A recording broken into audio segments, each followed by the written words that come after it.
Okay, finally, some graphing. Um, so let's do each of these individually. For sine negative 2 theta plus pi, where should we start? We should start by factoring. So for sine of, pull out a negative 2, theta, and then what does that pi become when you factor out a negative 2? Well, the positive switches to a negative, and we're left with pi over 2. You should think of factoring as dividing. I'm dividing pi by negative 2, so I get negative pi over 2. Alright, let's keep going. Y equals, I'm going to pull the negative from that negative 2. I'm going to pull that out front because sine is an odd function. So we get y equals negative 4 times the sine of 2 times theta minus pi over 2. And now I can think about my period, which is going to be my normal period for a sine graph, 2 pi, divided by the coefficient on theta, which is 2, so I just get pi. And I can see that my phase shift is a pi over 2 to the right from that factored inside.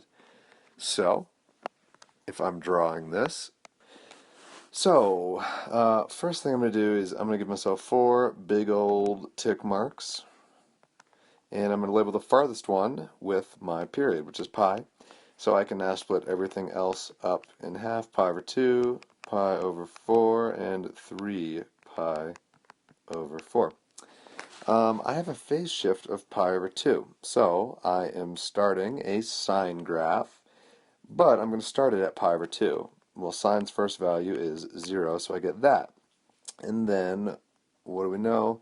Well, my leading coefficient is negative, which means my next point will be down instead of up. So there's down and then back, and then I can kind of work backwards and go up here and down there, and I can sketch that in as such. And I should label that as a positive 4. I should label that as a negative 4. And what's cool is since our phase shift, pi over 2, was half of the period, it kind of counteracted the negative in front of the 4. So an equivalent equation I could write would be y equals 4 times the sine of 2 times theta, without a phase shift, because notice it looks like a sine graph starting there and just going up and doing its thing.